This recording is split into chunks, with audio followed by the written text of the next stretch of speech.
आज हम देखने वाले हैं इम्पोर्टेंट टॉपिक के अपन डिस्कस करने वाले हैं। स्टरलाइजेशन क्या होता है। तो आज अपनी बात चलेगी स्टरलाइजेशन की। तो हमें सबसे पहले देखना है कि स्टरलाइजेशन क्या होता है। तो आपने कहना स्टरलाइजेशन जो है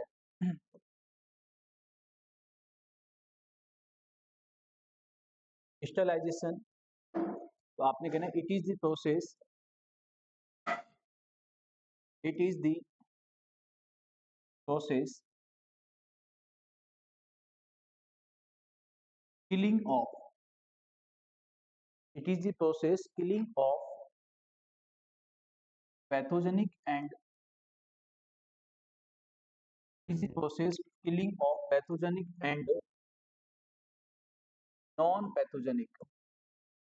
It is the process killing of pathogenic and non-pathogenic.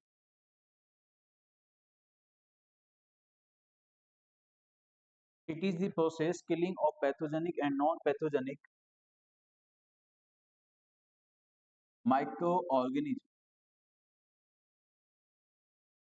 It is the process killing of pathogenic and non-pathogenic microorganisms with spores. With spores. Also called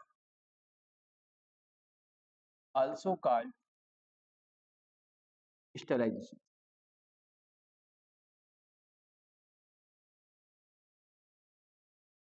हमने कहना है कि स्टरलाइजेशन क्या होता है। एक ऐसा प्रोसेस होता है पैथोजेनिक और नॉन पैथोजेनिक। पैथोजेनिक और नॉन पैथोजेनिक माइक्रो ऑर्गेनिज्म को किल करने का जो प्रोसेस है, जिसके अंदर पैथोजेनिक का मतलब होता है ऐसे पॉजिटिव एजेंट जो क्या जिसका जो डिजीज कॉज करने वाले हैं, और जो डिजीज कॉज नहीं करने वाले हैं, डिजीज कॉज करने वाले या डिजीज नहीं कॉज करने वाले दोनों क्या करना, माइक्रो ऑर्गेनिज्म को किल करना। वो भी किसके साथ में, ये स्पोर्स के साथ। उसे अपन क्या कहते हैं, स्टेलाइजेशन। स्पोर्स का मतलब होता है, आपने सुना होगा कि जीवाणु विषाणु जो कहा जाता है ना, बीजाणु कहते हैं इनको। तो जो विद स्पोर्स जो होता है, मतलब बीजाणु के सही जो किल कर देते हैं, उसे अपन क्या कहते हैं, स्टेलाइजेशन। अब इस स्टेलाइजेशन को पढ़ने से पहले कुछ टर्म्स हमें पता होने चाहिए कि स्टेलाइजेशन के अंदर कौन कौन सी टर्म्स यहाँ पे इंपॉर्टेंट है। तो चलते हैं कुछ इंपॉर्टेंट टर्म्स की अपन बात कर लेते हैं। सबसे पहले आएगा टर्मिनोलॉजी। टर्मिनोलॉजी, तो स्टेलाइजेशन के लिए जो टर्मिनोलॉजी अपन देखेंगे, सबसे पहले आपने कहना है क्या होता है, सेप्सिस। नंबर 1 कौन सा है, सेप्सिस। सेप्सिस, सेप्सिस का मतलब क्या होता है, आपने कहना है कि फॉर्मिंग ऑफ इन्फेक्शन। सेप्सिस का मतलब क्या होता है, फॉर्मिंग ऑफ इन्फेक्शंस, या आपने कहना है क्या, फॉर्मिंग ऑफ पस,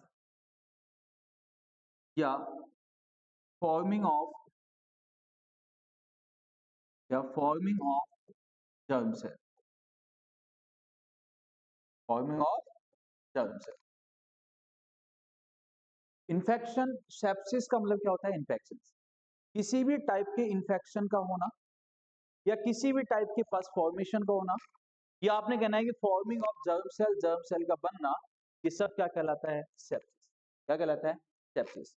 और इस सेप्सिस के आगे यदि इसी टर्म में आगे क्या लग जाता है, ए लग जाता है, तो ए जब लग जाता है तो आपने कहना है एसेप्सिस। क्या कहते हैं, एसेप्सिस।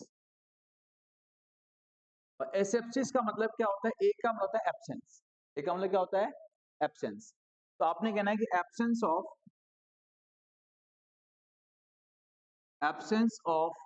पस, या एब्सेंस ऑफ पस, या absence of germ cell, absence of pus या एब्सेंस ऑफ जर्म सेल, या नेक्स्ट आपने कहना है यहाँ पे क्या, एब्सेंस ऑफ इन्फेक्शंस।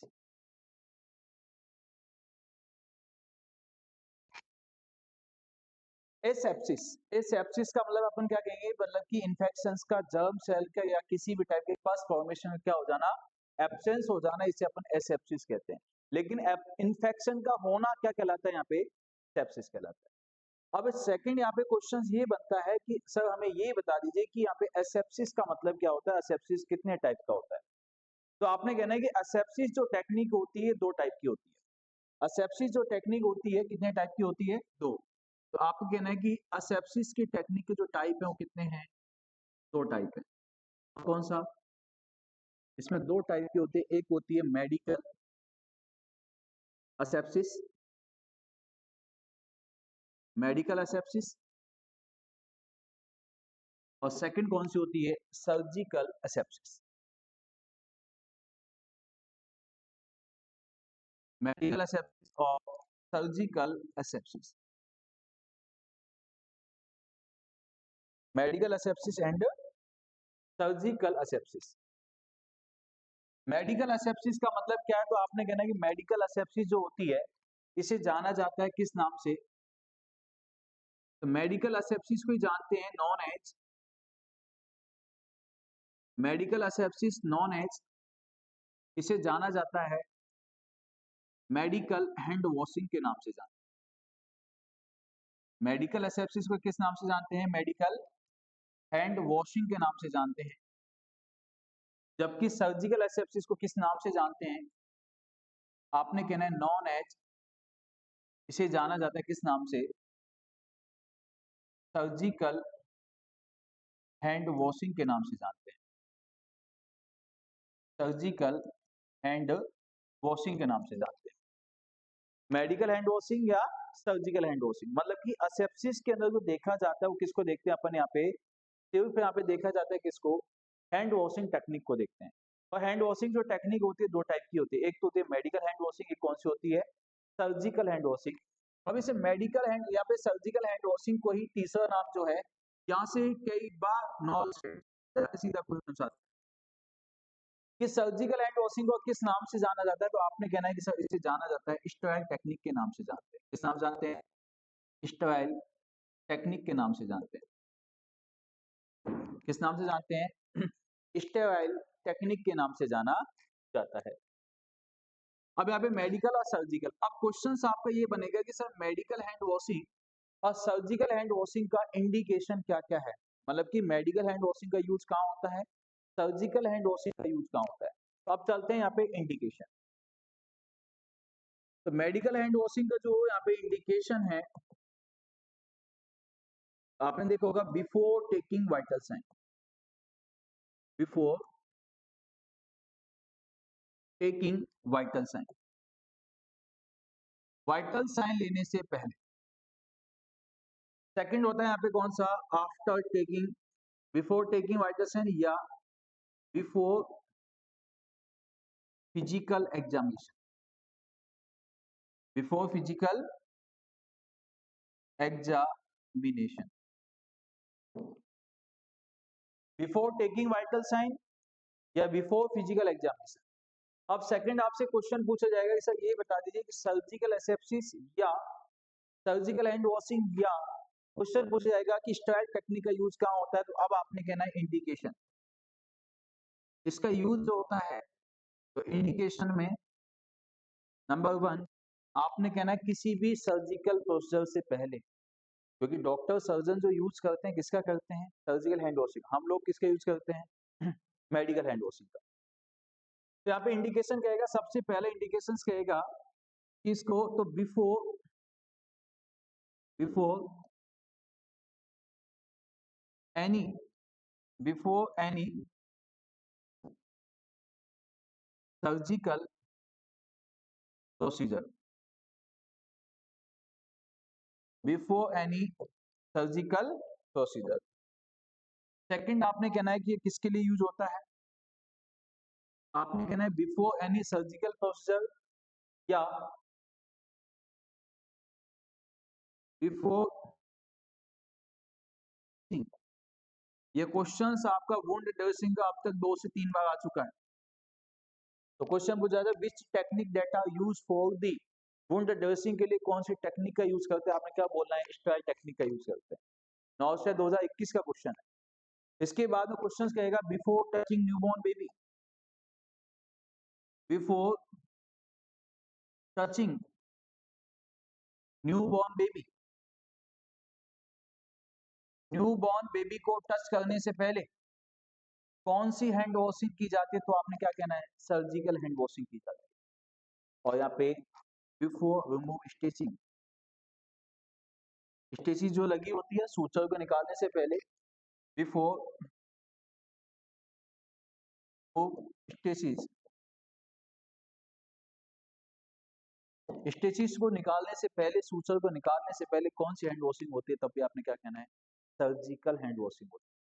अब सेकंड नंबर क्वेश्चन जो पूछा जाएगा आपसे, वो क्वेश्चन पूछ जाएगा सर मेडिकल और सर्जिकल का हमने ये तो देख लिया, अब हमें ये बताइए कि मेडिकल हैंड वॉशिंग के अंदर सॉल्यूशन कौन सा यूज होता है?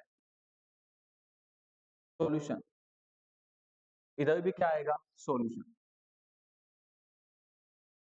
तो मेडिकल हैंड वॉशिंग के अंदर सॉल्यूशन जो यूज किया जाता है, तो आपने कहना है सर यहाँ पे यूज होता है सोप विद वाटर,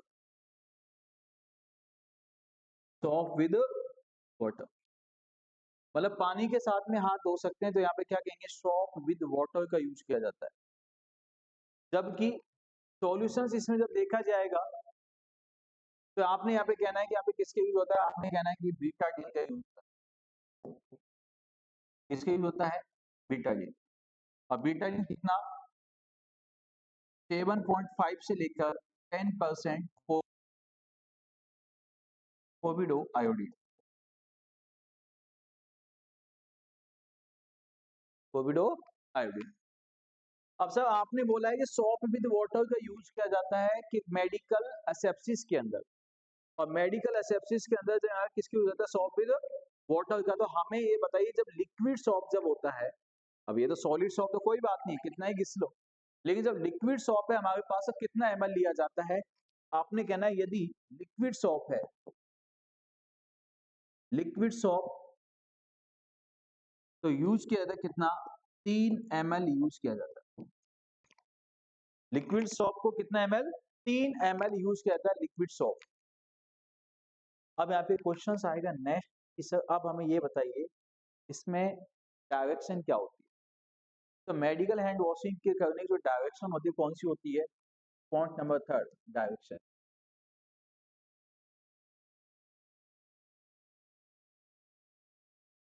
इधर भी क्या लिखेंगे? डायरेक्शन। तो जब भी आपने देखा होगा जब मेडिकल हैंड वॉशिंग जब की जाती है, तो आपने देखा होगा सबसे पहले नर्सिंग स्टाफ ने हाथ धोए आराम से, और आराम से क्या होता है? ना ना ना ना, मतलब कि आराम से पानी का फ्लो कैसे होता है? एल्बो टू पाम होता है। कैसे होता है? Elbow to palm. तो इसमें हैंड वॉशिंग करने की जो डायरेक्शन होती है कैसी होती है? Elbow to palm. जबकि डॉक्टर कैसे दुआ करते हैं? दुआ करते हैं, है ना, हे भगवान पेशेंट को बचा ले, जा रहा हूँ ऑपरेशन करने, ऐसे ना। तो वो कैसे जाता है पानी? Palm to elbow. तो आपने कहना है इसमें कौन सी होती है? पाम टू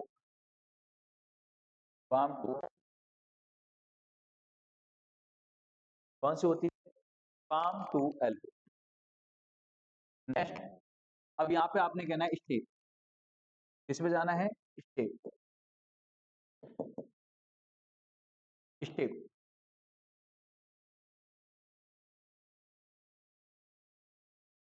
तो यहाँ पे स्टेप में कौन कौन सी है? तो आपने कहना है कि यहाँ पे स्टेप जो यूज होती है, तो 7 स्टेप जो यूज होती है, वैसे मेनली तो कितनी होती है? 6। तो 6 to 7 जो यूज होती है वो किसमें होती है?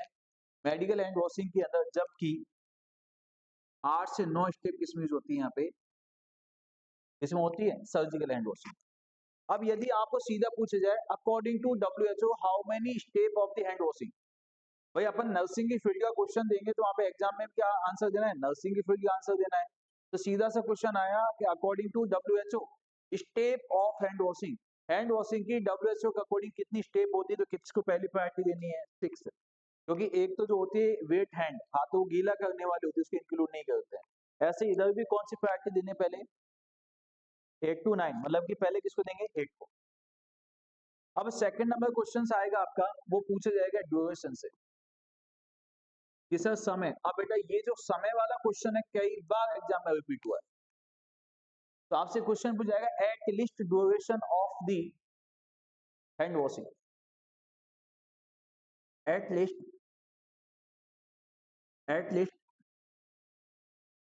Duration of hand washing, at least duration of hand washing, hand washing करने का कम से कम समय कितना होता है। तो आपने कहना है कि कम से कम समय जो होता है कितना होता है, 40 से 60 सेकंड का होता है। जबकि सेकंड क्वेश्चन इसी को घुमा के पूछेगा,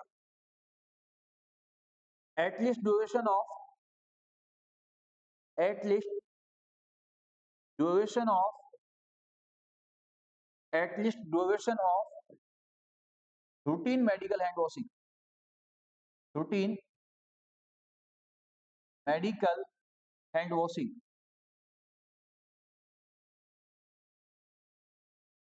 at least duration of routine medical hand washing, routine medical hand washing का एटलीस्ट ड्यूरेशन क्या है, कम से कम समय। तो कम से कम समय जो है यहाँ पे, तो अब आपने आंसर देना है क्या, 20 से 30 सेकेंड। क्या है, 20 से 30 सेकेंड।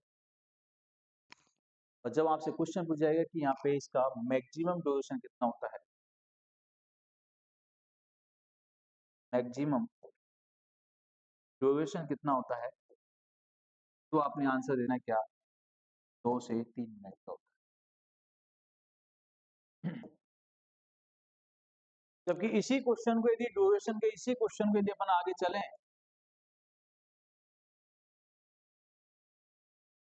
तो यहाँ पे क्वेश्चन पूछा जाएगा at least duration of at least duration of surgical hand washing, at least duration of surgical hand washing. At least duration of surgical hand washing जो होता है, तो आपने कहना है कि सर्जिकल हैंड वॉशिंग का कम से कम समय कितना होता है, आपने कहना है सर 2 से 3 मिनट का होता है। लेकिन इसका मैक्सिमम सर कितना होता है, तो आपने कहना है सर मैक्सिमम ड्यूरेशन होता है इसका हैंड वॉशिंग का, तो कितना होता है, 8 से 10 मिनट का होता है।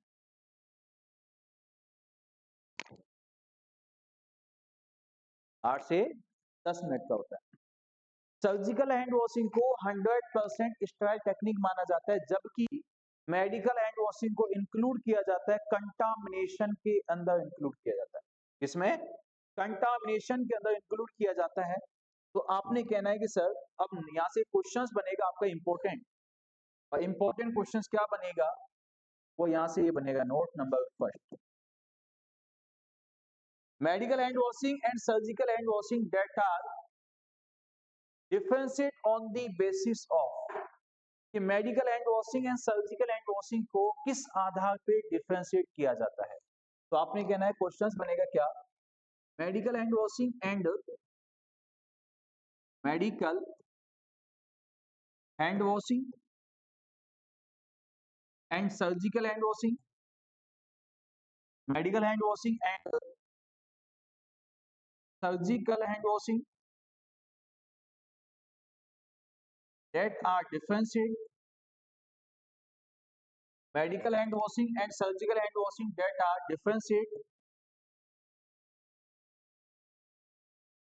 differentiate on the basis of, on the basis of, कि सर हमें ये बता दीजिए कि मेडिकल हैंड वॉशिंग और सर्जिकल हैंड वॉशिंग को किस आधार पे डिफरेंशिएट किया जाता है। तो मेडिकल हैंड वॉशिंग और सर्जिकल हैंड वॉशिंग जो डिफरेंशिएट किया जाता है किस आधार पे किया जाता है, तो वहां पे आपको ऑप्शन मिलेंगे 4, मैं सीधा आंसर यहाँ पे लिख देता हूँ, on the basis of transmission, transmission of infection, transmission of infection, इसको जो किस आधार पर देखा जाता है, ट्रांसमिशन ऑफ इन्फेक्शन, क्योंकि मेडिकल हैंड वॉशिंग के माध्यम से इन्फेक्शन ट्रांसमिट हो सकता है, जबकि सर्जिकल के माध्यम से नहीं हो सकता। अब यहाँ पे नेक्स्ट क्वेश्चन क्या बनेगा, क्वेश्चन अब यहाँ से ये बनेगा, which is the movement of hand washing, कि हैंड वॉशिंग के कितने मूवमेंट होते हैं, मूवमेंट ऑफ हैंड वॉशिंग, इतना सा क्वेश्चन बनेगा, movement of hand washing, hand washing के कितने मूवमेंट होते हैं बताइए,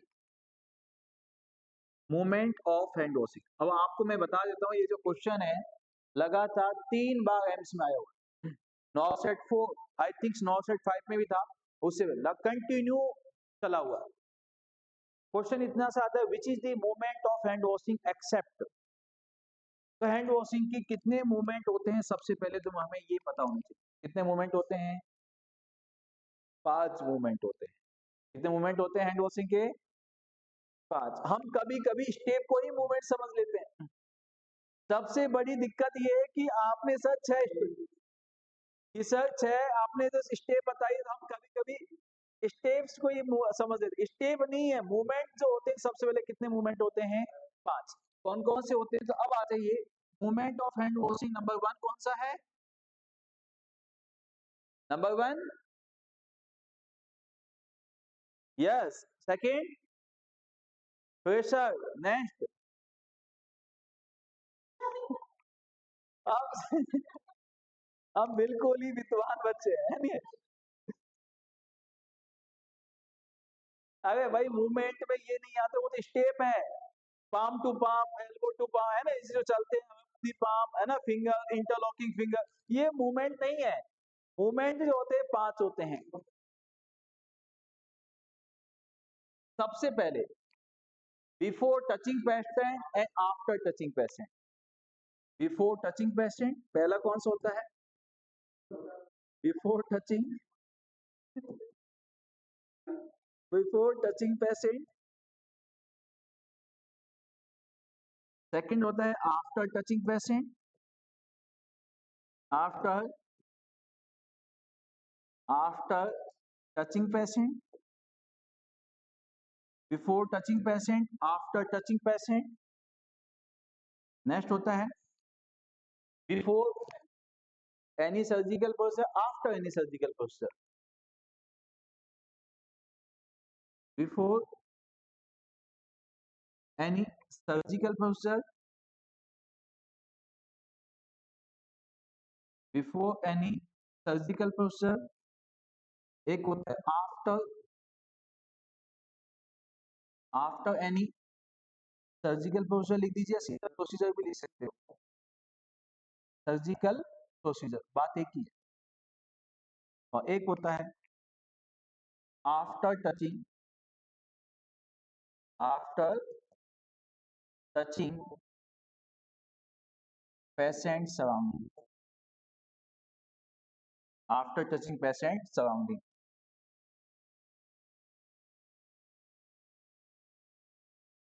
आफ्टर टचिंग पेशेंट सराउंडिंग, जब भी आपसे कहेगा कि कितने मूवमेंट होते हैं हैंड वॉशिंग, तो आपने क्या कहना, 5। बिफोर प्रोसीजर एनी प्रोसीजर, हाँ बिफोर एंड आफ्टर वो उसमें नहीं आता ना।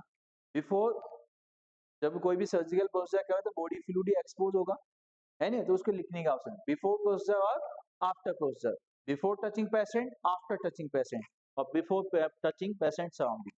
और जब भी क्वेश्चन आपका पूछा जाएगा कि सर ये बताइए कि which is the movement of hand washing except, ये क्वेश्चन आता है, तो वहां पे आंसर लगा के आना है before touching patient surrounding. C option पे मिलता है ऑप्शन, है ना, मैक्सिमम। तो वहां पे क्या लिखना है कि before touching patient surrounding, patient के सराउंडिंग को टच, भाई हमें कभी भी पेशेंट के सराउंडिंग को टच नहीं करना होता है, तो हो गया है, मतलब कोई इंसान हाथ धो के टच कर रहा है तो पागल है, ऐसा मतलब इनके अलावा जो जाएगा वो क्या चला जाएगा बेटा, आंसर। अब क्वेश्चन सेकंड क्या बनेगा, which is the most important universal precautions that are used for prevent cross infection, which universal precautions, which universal percussion, which universal percussion used for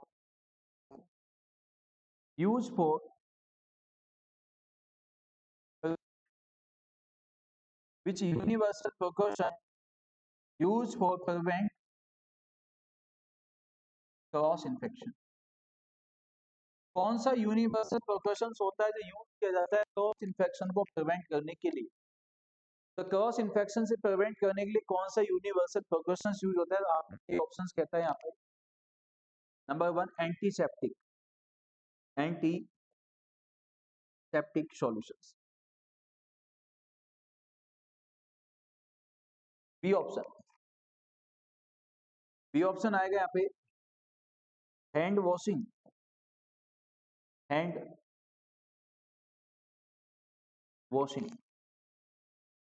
C option hand washing direction,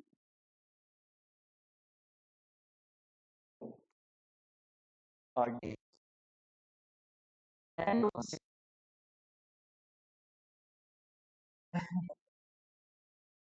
washing तो यहाँ पे duration. Yes, और इसके बाद में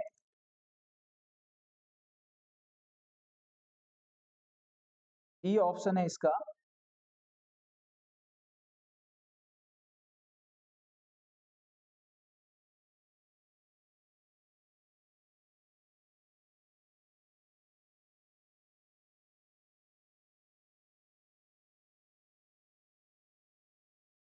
disinfectant.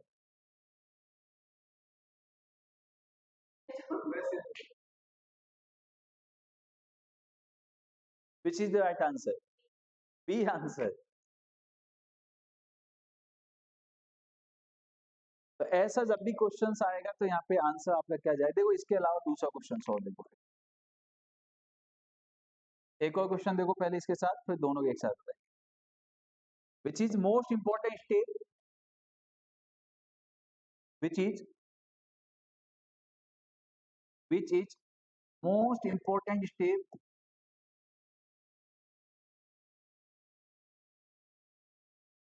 which is most important step used for cross infection, used for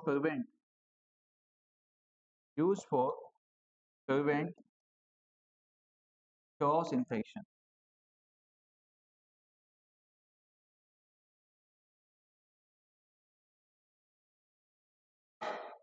questions आपका ये बनेगा कि सर ये बता दीजिए कि which is most important step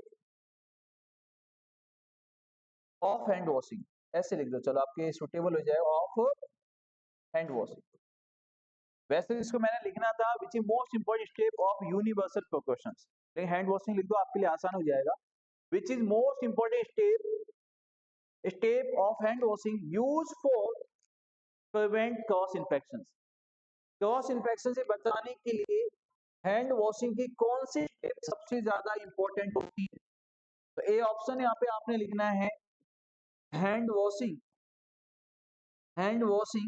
बिल्कुल सही बात है। ड्यूरेशन, भाई समय तो इंपॉर्टेंट है ही है, क्योंकि कम समय के लिए धोएंगे तो इन्फेक्शन रह जाएगा।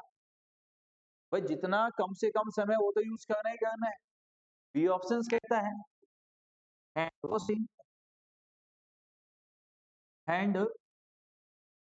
वॉशिंग डायरेक्शन भी बिल्कुल सही बात है।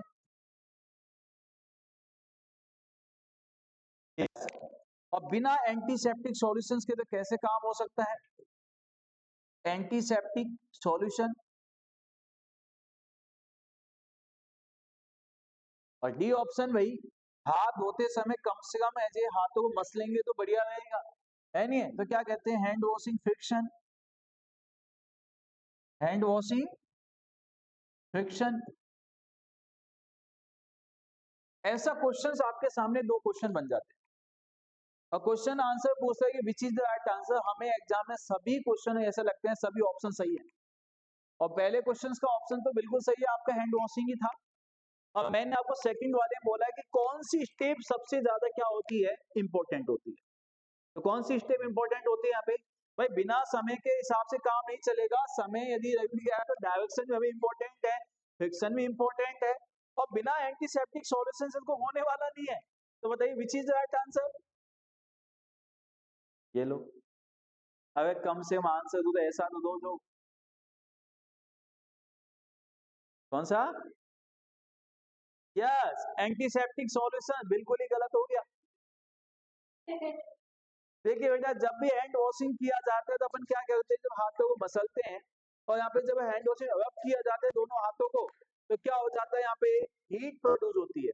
तो हीट सेंसिटिव जो बैक्टीरिया वायरस होते हैं उससे किल हो जाते हैं, बाकी एंटीसेप्टिक सॉल्यूशन हो जाते हैं। तो सबसे ज्यादा इंपॉर्टेंट स्टेप कौन सी है? बोलो भोलेनाथ की जय।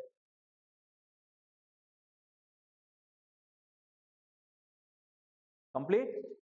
अब चलते हैं यहाँ पे नेक्स्ट। अभी तक मैंने आपसे दो ही टर्म्स की बात की है, एक मैंने आपको बोला था सेप्सिस और सेकंड मैंने आपको कौन सा बोला है, एसेप्सिस। अब चलते हैं नेक्स्ट, सेप्सिस और एसेप्सिस के बाद एंटीसेप्टिक।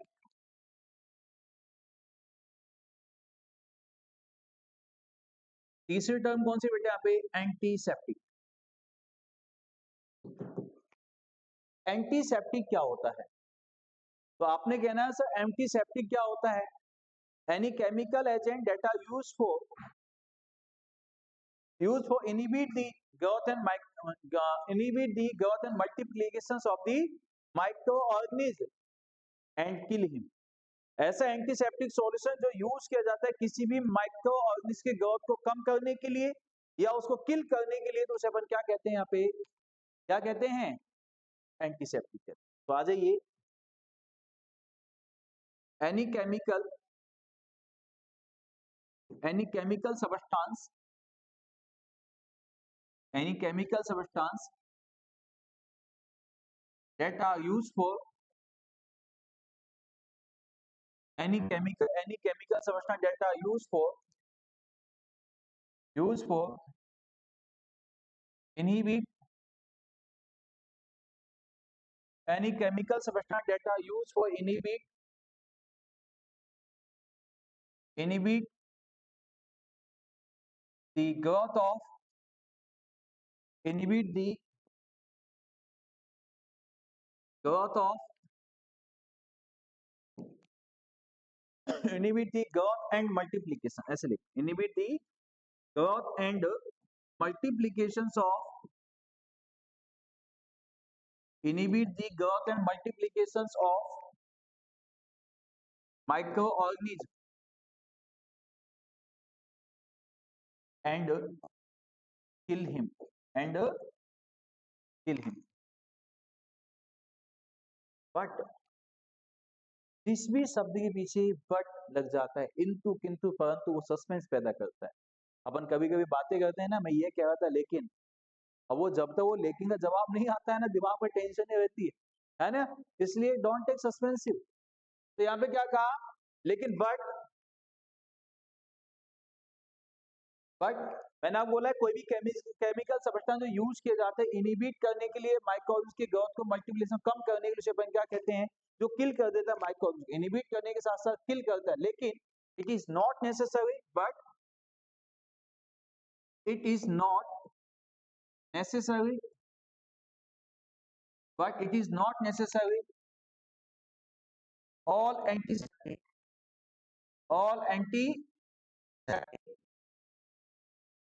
kill microorganism। लेकिन ये आवश्यक नहीं है कि सब एंटीसेप्टिक क्या कर सके, माइक्रो ऑर्गेनिज्म को किल कर सके, ये कोई आवश्यक नहीं है। बात समझ में आई? अब सेकंड नंबर पे अपन चलते हैं नेक्स्ट। एक आपने सुना होगा बैक्टोस्टैटिक होता है, एक क्या होती है, बैक्टोसाइडल। आपने बात सुनी होगी, एक तो बैक्टोस्टैटिक, एक बैक्टोसाइडल होती है। बैक्टोस्टैटिक मतलब एंटीबायोटिक दो टाइप की होती है। यदि मैं आपको ऐसे समझाना चाहूँ सीधे सीधे केमिकल सब्सटेंस में नहीं ले जाके मैं सीधा ये समझाना चाहूँ कि एक तो बैक्टोस्टैटिक होती है, एक बैक्टोसाइडल होती है। और बैक्टोस्टैटिक का मतलब क्या होता है, सिर्फ धमकी देना।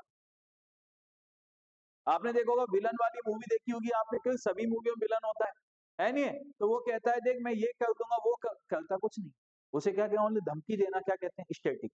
और 6 की 6 ठोक देना साइडल।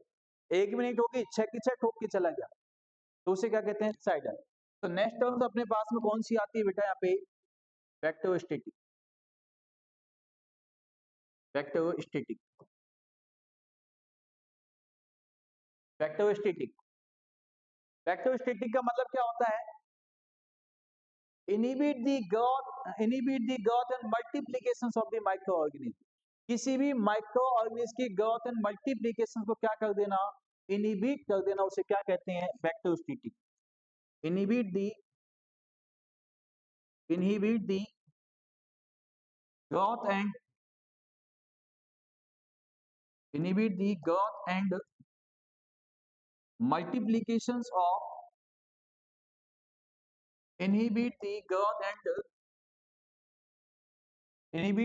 and multiplications of microorganism, also called vectostatic, also called vectostatic। एक होती है बैक्टोसाइडल, बैक्टोसाइडल। बैक्टोसाइडल का मतलब क्या होता है, तो आप यहाँ पे कहना inhibit the growth and inhibit the growth and multiplications of inhibit the growth and multiplications of microorganism and kill them। मतलब कि उसकी ग्रोथ को कम करने के साथ साथ जो मार देता है माइक्रोऑर्गेनिज्म, क्या कहते हैं, बैक्टीरियोसाइडल कहते हैं। और जो ओनली क्या करता है, उसकी ग्रोथ को कम करता है, उसे क्या कहते हैं, स्टैटिक कहते हैं। क्या कहते हैं, स्टैटिक। बात समझ में आई। अब आता है डिसइंफेक्शन। कौन सी टर्म आती है अपने पास, डिसइंफेक्शन। तो बेटा जैसे यहाँ पे डिसइंफेक्शन का नाम आता है, तो आपने कहना है सर डिसइंफेक्शन का मतलब क्या होता है। तो डिसइंफेक्शन का मतलब होता है कि यहाँ पे क्या करना, स्टेरिलाइजेशन और डिसइंफेक्शन में क्या फर्क है। स्टेरिलाइजेशन का मतलब होता है जो विद स्पोर्स के साथ में किल कर देता है, जबकि डिसइंफेक्शन किसको किल नहीं कर पाता है, स्पोर्स को किल नहीं कर पाता है। तो आपने कहना है कि डिसइंफेक्शन। नेक्स्ट टर्म कौन सा अपने पास, disinfection. Disinfection, disinfection, it is the process killing of pathogenic and non-pathogenic microorganisms। सीधा लिखिए, it is the process, it is the process killing of, it is the process killing of pathogenic and is the process killing of pathogenic and non-pathogenic, it is the process, it is the process killing of pathogenic and non-pathogenic microorganisms without spores, without spores। एक ऐसा killing का एक ऐसा process जो क्या करता है बेटा, माइक्रो ऑर्गेनिज्म को पैथोजेनिक और नॉन पैथोजेनिक माइक्रो ऑर्गेनिज्म को किल तो कर देता है, लेकिन विदाउट स्पोर्स करता है उसे अपन क्या कहते हैं, डिसइंफेक्शन। लेकिन जो विद स्पोर्स करता है उसे क्या कहते हैं, स्टरलाइजेशन कहते हैं। क्या कहते हैं, स्टरलाइजेशन। अब देखते हैं टाइप ऑफ डिसइंफेक्शन कितने टाइप का होता है। तो आपने कहना है सर डिसइंफेक्शन जो होता है 3 टाइप का होता है। टाइप ऑफ डिसइंफेक्शन, तो डिसइंफेक्शन जो होता है बेटा जी कितने टाइप का होता है, 3। लक्ष्मी बेटा 3 टाइप का होता है, 2 का नहीं होता है बेटा लक्ष्मी, 3 का होता है। डिसइंफेक्शन जो होता है कितने टाइप का होता है, 3 टाइप का। कौन कौन सा, एक होता है फ्लूइड करंट, एक होता है कॉन करंट, एक होता है कौन सा, टर्मिनल। कौन सा होता है, टर्मिनल। एक होता है fluid current disinfection,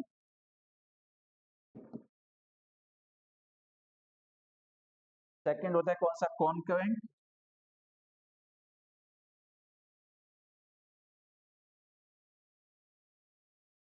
recurrent disinfection, concurrent disinfection, एक कौन होता है terminal, terminal disinfection. Recurrent disinfection, concurrent disinfection, एक होता है कौन सा टर्मिनल डिसइंफेक्शन। तो टाइप ऑफ डिसइंफेक्शन के यहाँ पे जैसे ही नाम आते हैं, तो अब आपने कहना है कि यहाँ पे टाइप ऑफ डिसइंफेक्शन के अंदर सबसे पहला कौन सा यहाँ पे प्री करंट डिसइंफेक्शन। और प्री करंट डिसइंफेक्शन का मतलब क्या होता है, इनहिबिट या prevent the onset of the infection. यदि इन्फेक्शन का जो ओरिजिनेशन है इन्फेक्शन के होने से पहले ही क्या कर देना, उसको प्रिवेंट कर देना, उसे क्या कहते हैं प्री करंट डिसइंफेक्शन कहते हैं। तो यहाँ पे क्या लिखना है, prevent the onset of infection, prevent the onset of infection। मतलब कि उसके क्या है, ऑनसेट पीरियड जो होता है, बिगनिंग जो होती है उसी को क्या कर देना, प्रिवेंट कर देना। अब क्वेश्चन आपका पूछा जाएगा सर हैंड वॉशिंग कौन से टाइप का डिसइंफेक्शन होता है, तो आपने क्या बोलना है, बोलो भाई क्या बोलना है, करेंगे। आपसे क्वेश्चन पूछा जाएगा पाश्चराइजेशन, पाश्चराइजेशन किस में आता है, तो भी आपने क्या कहना है, करंट में। अब यहाँ पे कौन करंट का मतलब क्या होता है, कॉन्करेंट डिसइंफेक्शन इसे किस नाम से जानते हैं, ऑन गोइंग डिसइंफेक्शन के नाम से भी जाना जाता है। किस नाम से जानते हैं, ऑन गोइंग डिसइंफेक्शन के नाम से जानते हैं। तो कॉन्करेंट डिसइंफेक्शन या on going disinfection, on going disinfection. तो कॉन्करेंट डिसइंफेक्शन या ऑन गोइंग जो डिसइंफेक्शन होता है, तो इसमें क्या होता है, तो आपने कहना है कि disinfection of infected articles and body secretion during course of disease.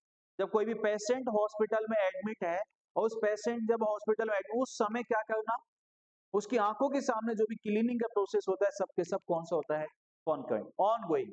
तो आपने कहना है disinfection of disinfection disinfection of infected disinfection of infected articles, disinfection of infected articles and body secretions, disinfection of infected article and body secretion,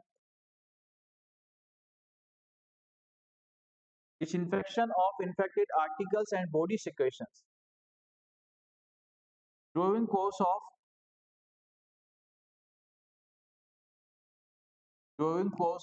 disease, during course of disease। जब disease फैली हुई होती है, जब पर्सन डिजीज है, तो उसकी आंखों के सामने क्या होता है, कोई भी इन्फेक्टेड आर्टिकल्स को या बॉडी सिक्रेशन को जो क्लीन किया जाता है, डिसइंफेक्ट किया जाता है, उसे अपन क्या कहते हैं यहाँ पे, कॉन्करेंट डिसइंफेक्शन। अब ये जो होता है टर्मिनल, तो टर्मिनल डिसइंफेक्शन कब होता है, disinfection after disinfection disinfection after after discharge after discharge या डेथ ऑफ। यदि डिसइंफेक्शन का प्रोसेस होता है आफ्टर डेथ या डिस्चार्ज ऑफ द पेशेंट के, तो उसे अपन क्या कहते हैं यहाँ पे, कौन सा है, बोलिए कौन सा कहते हैं, टर्मिनल डिसइंफेक्शन। अब यहाँ पे एक क्वेश्चन बड़ा ही फेमस क्वेश्चन है, और क्वेश्चन यहाँ पे पूछा जाता है कि एक पर्सन है जिसको अपन ने क्या किया, वार्ड और ओटी से शिफ्ट किया। तो आपने कहना है कि a patient shift from one ward to another ward. लिखना question, a patient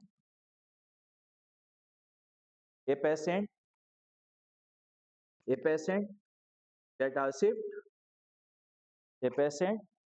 shift from one ward to another ward.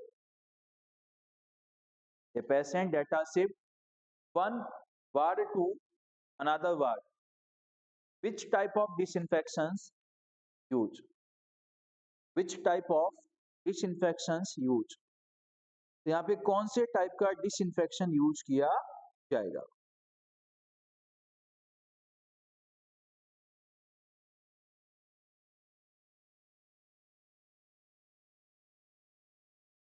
Which type of disinfection that are used?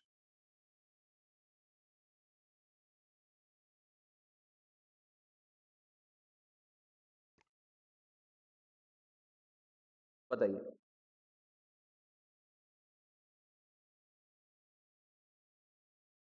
कौन सा होगा? कॉन्करेंट। आंसर लिख दो कॉन्करेंट। क्योंकि आपने देखा मैंने क्या बोला है, जब पेशेंट हॉस्पिटल में एडमिट है, ऑन गोइंग का मतलब क्या है, जब पेशेंट हॉस्पिटल में when patient admit in hospital, और पेशेंट जब हॉस्पिटल एडमिट है उसके सामने जो भी क्लीनिंग का प्रोसेस होता है, अब चाहे वो वन वार्ड से दूसरे वार्ड में जाए, चाहे वो ऊटी से खूंटी जाए, है नहीं, चाहे वो चाय पी के वापस बेड पे आ गया, तो उसके सामने जो भी होता है वो सबका सब कौन सा कहलाएगा? यहाँ पे कॉन्करेंट होगा। लेकिन जब हॉस्पिटल से ही चला जाता है छोड़ के, तो कौन सा कहलाता है? टर्मिनल कहलाता है। बात समझ में आई? यहाँ तक अपन ने बात की है डिसइंफेक्शन क्या होता है, एसेप्सिस टेक्निक क्या होती है, सेप्सिस क्या होती है, एंटीसेप्टिक क्या होता है, बैक्टीरियोस्टैटिक क्या होता है, बैक्टीरियोसाइडल क्या होते हैं, कुछ टर्म्स की मैंने आपको बात की है। अब आगे चलेंगे अपन, स्टरलाइजेशन कितने मेथड्स में होता है, फिजिकल और केमिकल मेथड्स, यस या नो? उसके लिए अपन देखेंगे पार्ट सेकंड, यस या नो? और अब कर लेते हैं क्लास चेंज।